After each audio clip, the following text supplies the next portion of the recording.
ជំរាបសួរសុខសប្បាយទេអ្នកទាំងអស់គ្នាពេលនេះសូមកាយរឿងចាស់យកបំផុសដើម្បីឲ្យ channel បានដំណើរការដែលរឿងទី1នេះមានឈ្មោះថា One Piece សាច់រឿងចាប់ផ្ដើមជាមួយនឹងស្ដេចចៅសមុទ្រម្នាក់ឈ្មោះ Goldie Roger ត្រូវបានគេយកទៅប្រហារជីវិតជាសាធារណៈ Goldie Roger នឹងក៏ប្រហែលជាចៅសមុទ្រចិត្តល្អម្នាក់ដែរព្រោះនៅថ្ងៃដែលគេប្រហារជីវិតគាត់នោះមានអ្នកខ្លះទៅឈរមើលហើយទួញយំសោកស្ដាយគាត់ជាខ្លាំងមុននឹងស្លាប់ Goldie Roger បានប្រកាសជាសាធារណៈថាទ្រព្យសម្បត្តិរបស់គាត់ទាំងអស់ដែលគាត់ហៅថា One Piece គាត់បានយកវាទៅលាក់ទុកនៅកន្លែងមួយតែគាត់បានប្រាប់ថាគាត់លាក់ទុកនៅកន្លែងណាទេបើអ្នកណារកកំណត់ One Piece នឹងឃើញវាជារបស់អ្នកនោះចាប់តាំងពីពេលនោះមកក្រុមចៅសមុទ្រទូទាំងពិភពលោកបានចេញទូទៅស្វែងរកកំណត់ One Piece នៅគ្រប់ទិសទីរយៈកាលជាង10ឆ្នាំក្រោយមកទៀតសាច់រឿងបានណែនាំឲ្យយើងស្គាល់តួអង្គឯករបស់យើងឈ្មោះ Monkey D Luffy កាលនោះគាត់មានអាយុប្រហែលជា6ឆ្នាំទេតែគាត់ចង់ធ្វើជាចៅសមុទ្រហើយ idol របស់គាត់គឺមេចៅសមុទ្រសក់ក្រហមម្នាក់ឈ្មោះ Sang ប៉ុន្តែពេលនោះដោយសារតែ Luffy នៅក្មេងពេក Sang មិនអាចយកគាត់ដើរតាមបានទេនៅថ្ងៃនោះផងដែរមានចៅភ្នំមួយក្រុមទៀតដែលមើលទៅដូចជាកាយសាហាវខ្លាំងណាស់បានទាត់ទម្លុះទ្វារចូលមកក្នុងអាហារដ្ឋានហើយប្រាប់ម្ចាស់ហាងថាពួកគេត្រូវការស្រា10បារ៉ែលតែ Makino ដែលជាម្ចាស់ហាងបានប្រាប់ថាអត់មានស្រាលក់ទៀតទេពេលនោះ Sang ចិត្តល្អបានយកស្រាមកដបដែលគាត់មិនទាន់បើកឲ្យទៅចៅភ្នំនោះតែចៅភ្នំនោះបានវាយបំបីដបស្រាចោលហើយចោទថា Sang មើលងាយគាត់ទោះជាយ៉ាងនេះក៏ដោយ Sang ចិត្តធ្ងន់ណាស់អត់ប្រកាន់ចៅភ្នំនោះទេហើយបែរទៅរើអំបែងដបរបស់ចៅកុំឲ្យមុតជើងគេ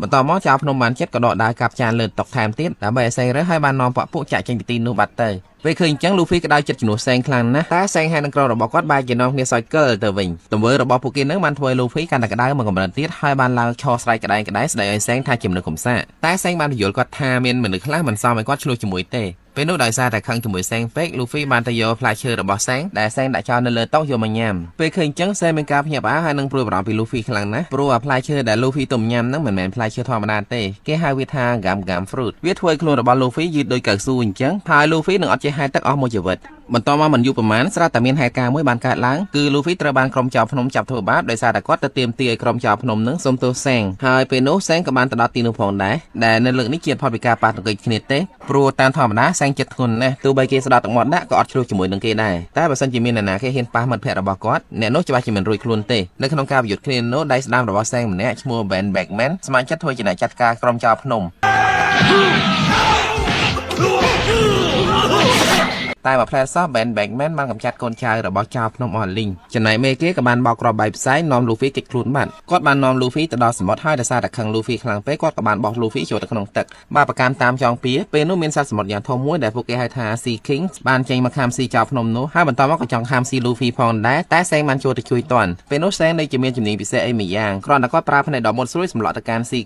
King ខ្លាចក៏ហែទឹកចេញទៅបាត់ការជួយសង្គ្រោះ Luffy នៅពេលនោះ Sang បានដាច់ដៃម្ខាងធ្វើឲ្យ Luffy អាណិតគាត់ខ្លាំងណាស់មួយរយៈក្រោយមកដល់ពេលដែល Sang ត្រូវចាក់ចេញពីភូមិ Fusa ទៅបន្តដំណើរផ្សងព្រេងរបស់គាត់បន្តទៀតនៅពេលនោះ Luffy បានប្រកាសអះអាងថាថ្ងៃណាមួយគាត់នឹងមានក្រុមខ្លួនឯងហើយគាត់នឹងក្លាយទៅជាមេចៅសមុទ្រដែលខ្លាំងជាងក្រុមរបស់ Sang ទៀតជាការសន្យា Sang បានផ្ញើមួកសំណប់ចិត្តរបស់គាត់ឲ្យ Luffy សិនហើយនៅពេលដែល Luffy ក្លាយទៅជាមេចៅសមុទ្រដ៏ពូកែម្នាក់គាត់ចង់ឲ្យ Luffy យកមួកនោះទៅឲ្យគាត់វិញ10ឆ្នាំក្រោយមក Luffy បានចាប់ផ្ដើមចេញដំណើរផ្សងព្រេងរបស់គាត់តាមទូកតូចមួយហើយអ្នកភូមិ Fusa ជាច្រើនបានមកជួបដំណើរគាត់ទាំងអឡឡៃពេល Luffy ចេញបានឆ្ងាយបន្តិចស្រាប់តែ Sea King ដែលជាមិត្តចាស់របស់គាត់បានមកលេងប៉ុន្តែលើកនេះ Luffy មិនមែនក្មេងទៀតទេគាត់បានប្រើកាដាប់ដៃកៅស៊ូរបស់គាត់ដែលគាត់ហៅថា Gam Pistol ដែល Sea King ម្ដាយឡើងស្លាប់បន្តមកសាច់រឿងបានកាត់ទៅមើលតួអង្គម្នាក់ទៀតឈ្មោះ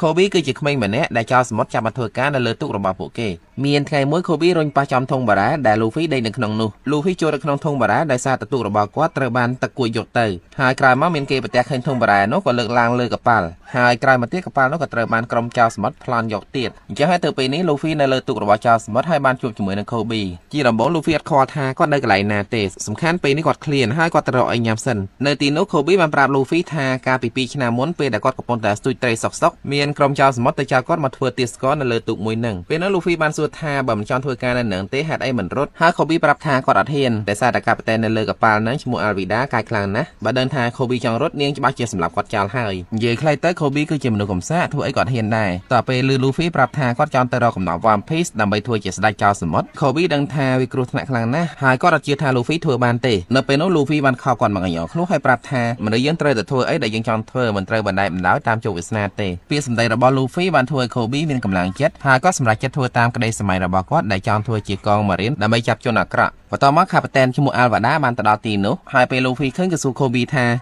ចូលម្នាក់កំាន់ហ្នឹងជានរណាគេតាមធម្មតា Alvida ខឹងណាស់នរណាគេនិយាយថងហ្នឹងដល់ទៅពេលឮ Luffy និយាយអញ្ចឹងនាងច្បាស់ជាមិនឲ្យ Luffy រួចខ្លួនទេ